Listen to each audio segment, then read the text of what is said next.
Hola niños, ¿cómo están? Me alegra muchísimo saludarlos. De antemano deseo que sus familias y ustedes se encuentren muy bien. Bueno, inicio esto también diciéndoles que los extraño mucho.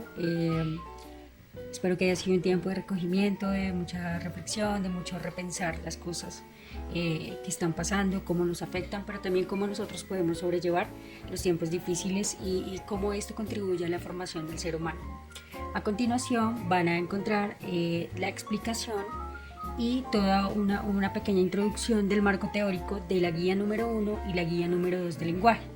Vamos a trabajarla inicialmente con los temas teóricos y luego voy a estarles explicando los puntos que debían desarrollar o que están desarrollando en este momento para que ustedes puedan tener esto como un recurso y un apoyo y pues de alguna manera suplir el tema de la clase presencial.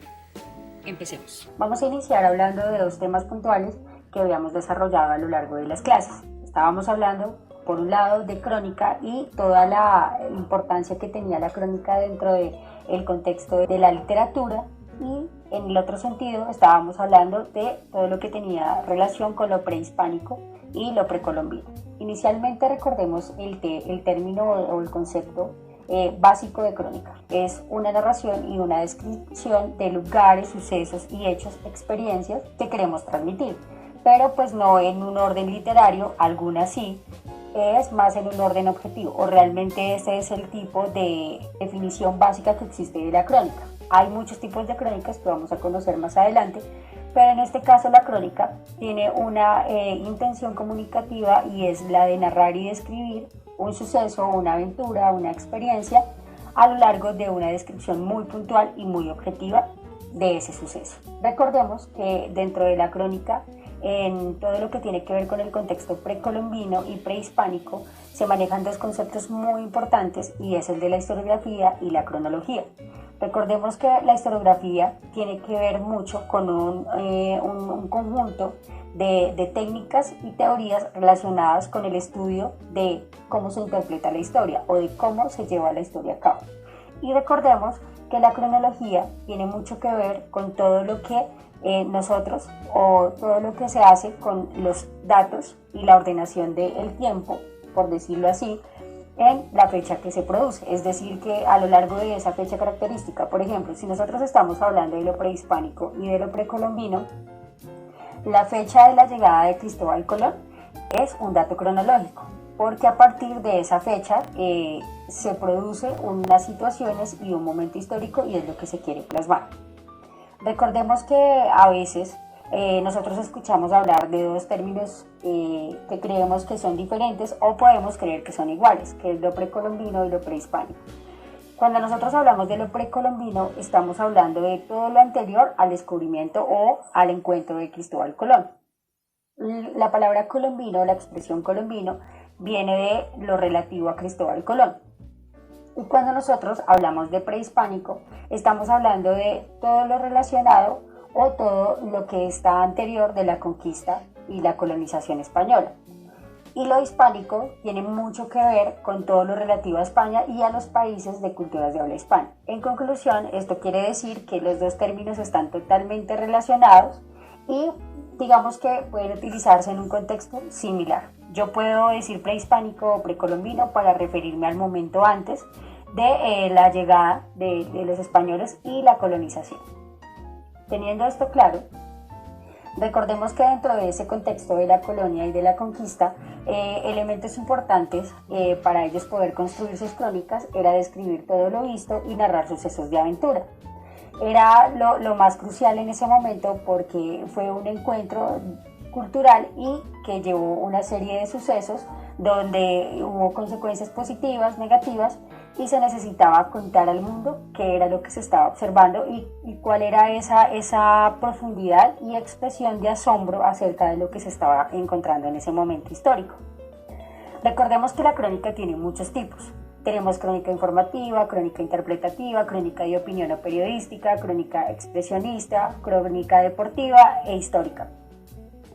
En este caso quise que nos profundizáramos más en la crónica de opinión o periodística, puesto que nosotros vivimos inmersos en un mundo lleno de medios de comunicación y es todo lo que tiene que ver con más media. Entonces por eso quise que enfocáramos toda nuestra atención con la crónica de opinión o la crónica periodística. De acuerdo a esto, en el marco teórico de su guía, ustedes encontraban unos pasos para desarrollar una crónica.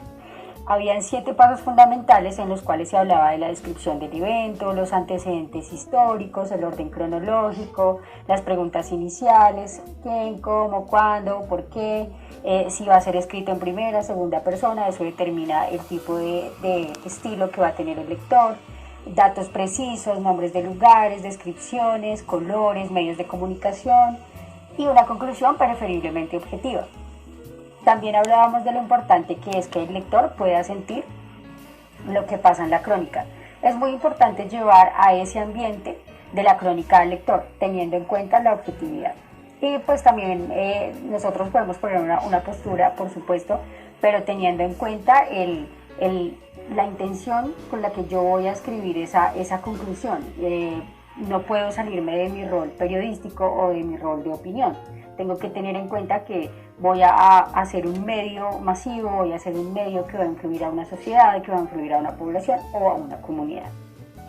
En este sentido, dentro de las actividades se les pedía la elaboración de una crónica en la que ustedes tomaran una posición de cronista de acuerdo a toda la experiencia que estamos viviendo actualmente con el COVID-19 y que siguieran a su vez los 7 pasos para desarrollar una crónica, teniendo en cuenta pues toda la teoría y toda la parte de los recursos sugeridos para un trabajo bien hecho.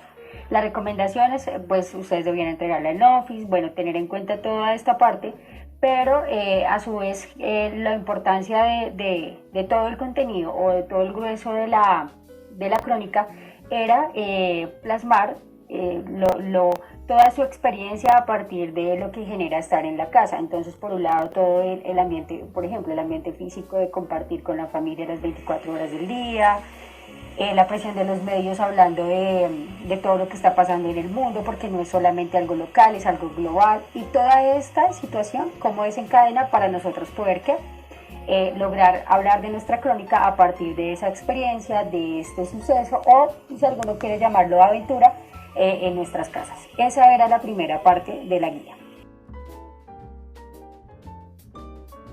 Teníamos un tema secundario en la guía que era hablar sobre el tema de notación y connotación, que es tan importante pues dentro de todo lo que nosotros hablamos y mencionamos a partir del lenguaje. Todo el tiempo estamos hablando de la denotación y la connotación y es muy importante tenerla en cuenta.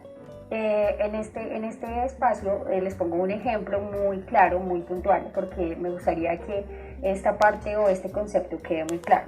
Cuando yo hablo de notación, hablo de el significado de esa expresión a nivel general. Es decir, por ejemplo, yo les estoy colocando aquí la definición del mar. Entonces, si nosotros lo buscamos dentro de una enciclopedia o en un atlas o en un libro que hable sobre geografía, nos dice que el mar es una masa de agua salada, es un sustantivo y bueno, tiene otras particularidades o otros conceptos que nos da. Eso es cuando yo hablo de lo notativo, es el significado universal de una palabra. Cuando yo hablo de connotación es cuando empieza el tema ideológico, el tema del contexto, de la cognición social y de todo lo que eso representa para una persona. Por ejemplo, siguiendo nuestro ejemplo del mar, si nosotros hablamos del mar en un contexto de viaje, pues no es lo mismo para una persona que pesca porque es un modo de trabajo y va a representar otras cosas. O por ejemplo, aquí les pongo un ejemplo de Kino, donde está Mafalda y ella está hablando sobre qué hace si todas las personas, todos los políticos, los tiran al mar y piensa que si se puede, que le pregunta a su padre si eso podría soportar todo el nivel de contaminación y él le dice creo que no. Aquí nosotros estamos hablando del mar pero en otro tipo de contexto, aparte que el autor está agregando su punto de vista, su visión del mundo, un aspecto irónico, sarcástico y está adecuándolo al mismo concepto de mar que nosotros conocemos. Ahí nosotros podemos establecer la diferencia entre la denotación y la connotación. Normalmente lo estamos haciendo, a veces no sabemos, no estamos pensando esto es connotativo o denotativo, pero lo estamos haciendo en muchos tipos de lenguaje y cómo percibimos ese momento o ese suceso. Es muy importante tener muy claro qué es la denotación y la connotación para poder analizar imágenes, para poder analizar situaciones o analizar cualquier elemento que nosotros queramos encontrar dentro de la obra, dentro de la noticia, dentro de un lenguaje, dentro de un discurso. Todo esto es clave para poder entender este tipo de comunicación.